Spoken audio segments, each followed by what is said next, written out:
It's Thursday morning here in Detroit, Thursday evening in Beijing, and the Xiaomi SU7 launch event just wrapped up. So I want to give an instant take on that. And if you want to know more about this vehicle, I did a video on it. It's still going to be up on my YouTube channel. That goes deeper into the construction techniques and the details that they provided at the reveal back in December. So a couple of those specs have been changed a little bit. They've gotten a little bit better range, but all the other material in there is still accurate. The one thing that video doesn't include is the price, and that's what we learned today, and that was going to be the big deal to see what the price of this vehicle came in at, because the Chinese market is just being hyper competitive. Here we have the Xiaomi SU7 in its kind of hero color, that aqua blue. At the launch or at the reveal back in December, they only identified 3 colors for the exterior, matched with 3 interior colors. Well, they added 6 additional colors. Let's take a look at them. There's still the aqua, the green, and then the mineral gray, I think is the name for this. You also have a violet color. So a nice palette of colors. Some of them kind of remind me of the color themes that Neo offers. It does have a front trunk, so if that's important to you, this vehicle has it as well. And on the inside, I'd mentioned black, gray, and sunset red were the colors that were initially revealed back in December. There's now also a mist violet, I believe is the name of this color as well. Very handsome interior. It does offer physical buttons as well. This is a module that can be added or removed from the vehicle. You have the boost button over here for 20 seconds of peak power, and this is how you engage the autonomous driving system. There's also mounts that they called out over here. These are for other accessories, such as a smartphone holder. Now, why would you need a smartphone holder there when you have the wireless charging down here? It could be that if you're a professional driver and you're using your phone here while the owner's phone is the one that's synced up to the display, and they can control the music, they can listen to whatever they want from the back seat. So it could be for a scenario like that. It does appear here, this is probably a vision system to monitor the driver's eyes. So as higher levels of autonomy, like a level 2+ systems where you can take your hands off the wheels, it does monitor the driver to make sure they're at least somewhat paying attention in case they have to resume control of the vehicle. On the autonomous driving front, there are 2 basic systems. There's the Xiaomi Pilot Pro, which is a vision-based system, like what Tesla uses for autopilot and FSD. And then there's the Xiaomi Pilot Max. It adds a LiDAR sensor at the top and also 2 NVIDIA Orin processors, so more processing capabilities. Now, at the reveal back in December, there were 2 models identified. A base model, which is rear-wheel drive, single motor, and has good range. This one comes with the more basic autonomous driving system, the Pilot Pro. And then you have the SU7 Max. So this is the dual motor, more performance-oriented model. Those are the 2 that were identified previously. There's also a Xiaomi SU7 Pro in between there. That has a slightly larger battery, so a 94.3 kilowatt hour compared to a 73.6, so adding about 20 kilowatt hours of battery for more range. That's nice. And the price of this is a little bit of a premium over the base SU7. It's still a single motor rear-wheel drive setup, but it does add the Pilot Max, so the more aggressive, the more capable autonomous driving system that's available in the SU7 Max. So it's kind of an in-between, more like a long-range version. Switching to my sheet here, comparing the different models. So the Xiaomi SU7, the 7 designates kind of this size category of vehicle. If you look at the length of some of these vehicles, you can see that it really competes with the Tesla Model S from a size standpoint. But the Model S is just way more expensive because it's manufactured in the US at the Fremont plant and then shipped in. It starts off more expensive, more content. It's all-wheel drive.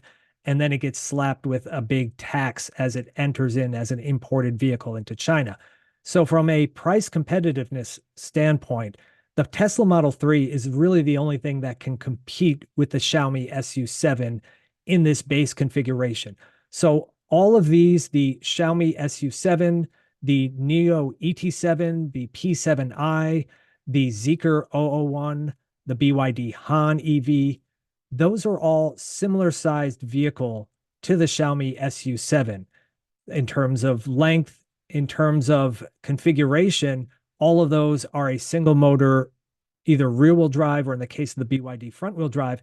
The one difference is the Neo is all wheel drive, and that's why you see a much higher price for that vehicle. If you look at the range of the Xiaomi SU7, it does very well in this area as well. 700 kilometers, that's 435 miles. Now, that's on the CLTC test. That's a much more generous test than what Europe uses, the WLTP or the EPA here in the US. If you were to estimate what the EPA number would be, you probably want to drop that down by about 25%. The CLTC test is just a very generous test when it's run. Now, how does the Xiaomi SU7 Max compare to some of its competitors? I took those same set of vehicles and optioned them to their maximum power dual motor versions to try and compare.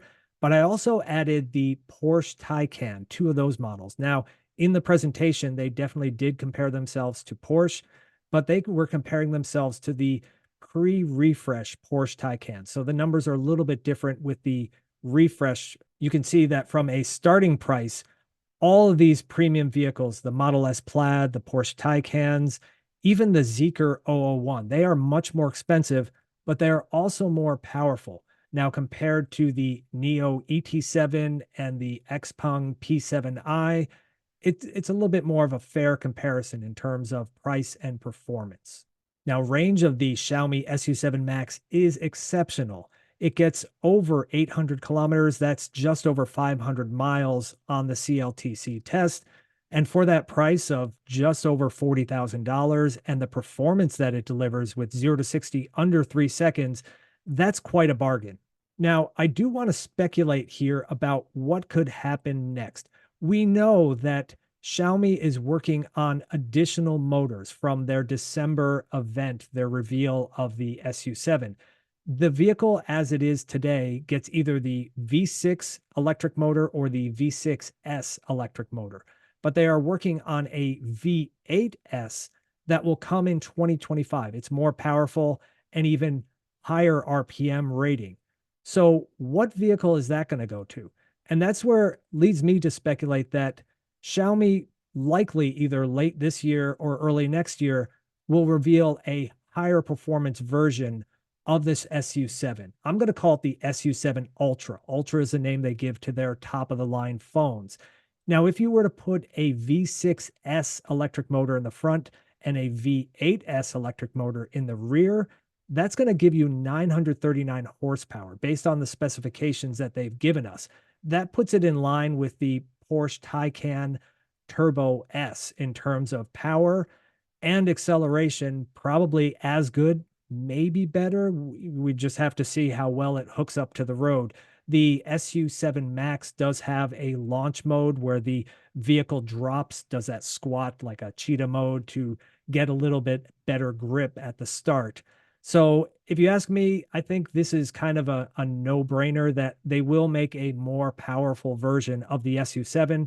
I'm calling it the Ultra, and we'll probably hear more about that later this year in 2024 with deliveries next year. Now, if they were to put two V8S electric motors in it, one in the front, one in the rear, that would get them up to other vehicles in this category.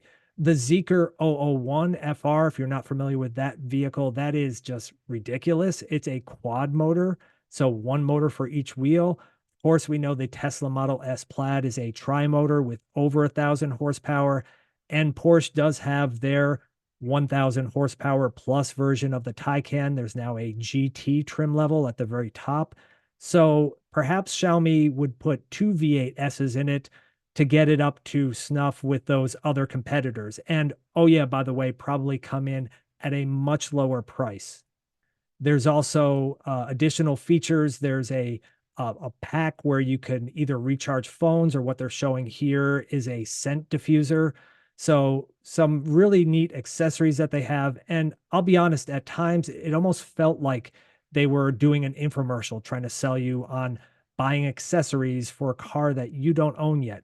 But it was still an interesting event. It shows a lot of creativity, and it shows that they really did study the Chinese driver very well. They did mention that on that large central 16.1-inch touchscreen, you can add accessories. I mentioned the buttons that you can add to the bottom. There's also a speedometer and clock that can add to the top. These are light kits that can be added. This is a removable Bluetooth speaker that goes into that center console module, as well as walkie-talkies. I guess that's a thing that might become useful. So again, they're really trying to make this vehicle customizable in lots of unique ways. If I were to identify one area that I was maybe underwhelmed, it's the charging speed. So in my mind, charging speed is as important as range. Some people just want to see a big range that just requires a big battery usually. But for maximum charging, often you'll see that expressed in kilowatts of power that it can deliver at peak, or 10 to 80%. How many minutes does it take to charge?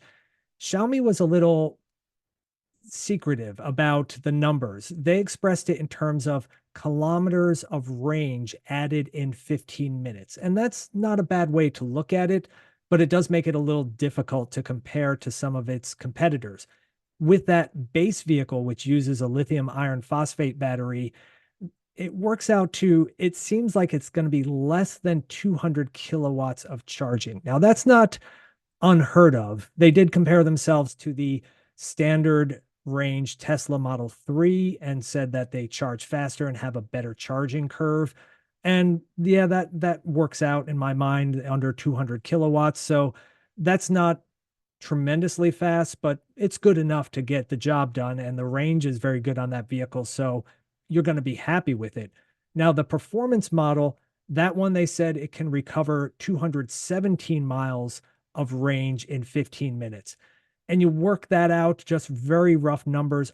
I'm thinking that's going to be just over 250 kilowatts, which again, that's competitive, but there are some exceptionally fast charging vehicles in the Chinese market. Li Auto showed a Mega, which is an MPV, a minivan, just doing some ridiculous charging.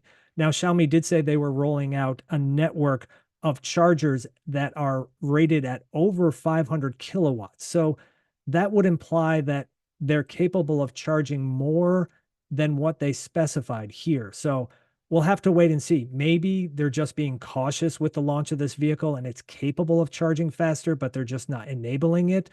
Or maybe that's for other Xiaomi vehicles built off this platform down the road in the future. We'll have to wait and see, but it's certainly a great start to the Xiaomi brand in automotive.